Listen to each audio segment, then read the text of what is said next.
অন্তরে অতৃপ্তি রবে, সাঙ্গ করি মনে হবে, শেষ হয়েও হইল না শেষ। হ্যাঁ, এই লাইনগুলো মনে হয় ঠিক এরকম পরিস্থিতির জন্যই বানানো হয়েছিল। বিশ্বকবি রবীন্দ্রনাথ ঠাকুরের লেখা এক ছোট গল্পের লাইন এটা, যেখানে উল্লেখ করা হয়েছিল শেষ হয়েও হইল না শেষ। অর্থাৎ কোনো একটা পার্টিকুলার জিনিস আমরা হয়তো ভাবছি যে এবার এটা শেষ হতে চলেছে, এবারের শেষ আসতে চলেছে, এবার একটা কিছু ফাইনাল হতে চলেছে, কিন্তু সেই উক্তি অনুসারে শেষ হয়েও হইল না শেষ। The show must go on. এই কথাগুলোর সারমর্ম এখন কিন্তু বাংলার ছাত্রছাত্রীরা হাড়ে হাড়ে টের পাচ্ছে। বলতে বাধ্য হচ্ছি, কলেজ অ্যাডমিশন 2025 এবং স্কুল সার্ভিস কমিশনের ফর্ম ফিল আপ, তার সাথে ডব্লিউবি জেই থেকে শুরু করে ডব্লিউবি যে জেনপাস, ইউজি, জিএনএম, এনএম থেকে শুরু করে একাধিক পরীক্ষা যার জন্য আটকে রয়েছে, সেটা হচ্ছে একমাত্র ওবিসি ইস্যু। আর সেই ওবিসি ইস্যু নিয়ে হাইকোর্টে রায়টাকে অমান্য করে চ্যালেঞ্জ করা হয়েছিল সুপ্রিম কোর্টে। অবশ্যই চ্যালেঞ্জ করার জায়গা রয়েছে এবং সেই সুপ্রিম কোর্টের কেসের আজকে শুনানি হওয়ার কথা ছিল। এছাড়াও একাধিক কেস সুপ্রিম কোর্টে এই মুহূর্তে পেন্ডিং রয়েছে ওবিসি নিয়ে।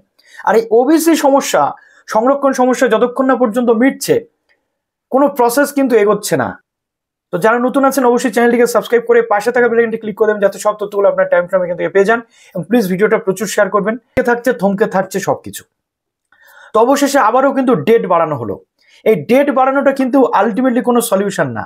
একটা ক্যান্ডিডেট চাকরির জন্য বসে থাকে ফর্ম ফিল আপ করে কবে পরীক্ষা হবে, একটা ক্যান্ডিডেট অ্যাডমিশনের জন্য বসে থাকে দীর্ঘদিন ধরে অপেক্ষা করার পর।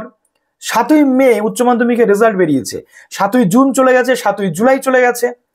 এখন অনেক ক্যান্ডিডেট মনে করছিল যে 15ই জুলাই ফর্ম ফিল আপের লাস্ট ডেট, 20 থেকে 21 তারিখের মধ্যে মেরিট লিস্ট তারা পাবে, ডাব্লিউবি যেই রেজাল্ট আসবে, ডাব্লিউবি ইউজি যে জেনপাস, ইউজি, জিএনএম, এনএম, জেকা, জিলেটের পরীক্ষাটা হবে। আলটিমেটলি সবকিছুই লবডঙ্কা, সবকিছু বিষবাও জলে একমাত্র ওবিসির জন্য। ওবিসি ইস্যু কবে মিটবে তাই নিয়ে যদি আমরা বসে থাকি, তাহলে রাজ্যটা এগোবে কি করে, রাজ্যের শিক্ষা ব্যবস্থা এগোবে কি করে? আজকে যেখানে সেন্ট জেভিয়ার্স কলেজের মতো কলেজে, অটোনোমাস কলেজ বা প্রাইভেট কলেজগুলোতে ক্লাস শুরু হয়ে গেছে, ছাত্রছাত্রী অলরেডি 1 থেকে 1.5 মাস করে এগিয়ে থাকবে। ইন জেনারেল যে ক্যান্ডিডেটগুলো যে 460টা কলেজের জন্য অপেক্ষা করছে তাদের থেকে, তাহলে কি তাদের এটাই অপরাধ যে তারা ফিনান্সিয়ালি উইক, তারা প্রাইভেটে পড়তে চায় না, সরকারি কলেজে পড়তে চায়? আজকে যদি আমরা দেখছি যাদবপুর ইউনিভার্সিটির এন্ট্রান্সের এখনো কোনো তথ্য আমাদের সামনে আসছে না। আজকে আমরা দেখছি কলেজ অ্যাডমিশনের যে পোর্টাল, সেটা 15 তারিখ লাস্ট ডেট ছিল। সকালের ভিডিওতে আমি তোমাদের বলেছিলাম ডেট কিন্তু বাড়তে চলেছে, সেই ডেট কিন্তু বেড়ে গেল। দেখো 25/7/2025 পর্যন্ত কলেজ অ্যাডমিশনের ফর্ম ফিল আপের ডেট এক্সটেন্ড করা হলো। অজুহাত কি দেখানো হবে? যে ক্যান্ডিডেটদের সুবিধার জন্য, কিন্তু আলটিমেটলি না। এটা হয়েছে আজকে ওবিসির যেহেতু মামলা শুনানি হয়নি, চ্যালেঞ্জ মামলার কোনো রকম কোনো উত্তর আসেনি, যার জন্য সংরক্ষণ ছাড়া ফর্ম ফিল আপ করলে সমস্যা আছে, যার জন্য এক্সটেন্ড করা হলো। তাহলে এই যে ক্যান্ডিডেটগুলো, কয়েক লাখ ক্যান্ডিডেট বসে আছে। এবং আমি আজকে আবারও বলে দিচ্ছি, স্কুল সার্ভিস কমিশনের ফর্ম ফিল আপের ডেট কিন্তু বাড়তে চলেছে। সকালের ভিডিওতেও বলেছি, আবারও বলছি, 21 তারিখ লাস্ট ডেট হবে না, সেটাও মেবি এই 25 তারিখই হতে চলেছে বা 26 তারিখ হতে চলেছে। তাহলে কোর্ট যত তারিখ পে তারিখে চলবে, আমাদের স্টেটের সমস্ত সিস্টেম, শিক্ষা থেকে শুরু করে চাকরির সমস্ত সিস্টেমকে এই তারিখ পে তারিখেই চলবে। কোর্টের তো নির্দেশ একটা আছে যে 7% 2010 পর্যন্ত 66 শ্রেণীকে নিয়ে আপনি প্রসেস করতে পারবেন। সেই প্রসেসটা না করে দিনের পর দিন এক্সটেন্ড করে করে করে করে হ্যাঙ্গিং সিচুয়েশনে ফেলে দেওয়া হচ্ছে ক্যান্ডিডেটগুলোকে।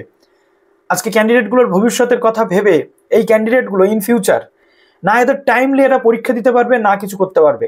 6 মাসের সেমিস্টার লাস্ট দেখা যাচ্ছে 2.5 মাসে দিতে হবে। সেই দায়টা কি কর্তৃপক্ষ নেবে? একটা ক্যান্ডিডেটের ভবিষ্যৎ নির্ভর করছে। তো প্রশ্ন রইল আপনাদের কাছে, এবং কবে এই সমস্যার সমাধান হবে সেটা এখনো পর্যন্ত আমরা বুঝতে পারছি না। আজকে ওবিসি নিয়ে সমস্যা যখন রয়েছে, মে মাসে 7 মে যে রেজাল্ট বেরিয়েছিল, সেই রেজাল্টের আগে কেন এটা নিয়ে এত তড়িঘড়ি ডিসিশন নেওয়া যায়নি? এবং সরি টু সে, আর ভাল লাগছে না এই একটা টপিক নিয়ে আপনাদের সঙ্গে বারবার কথা বলতে।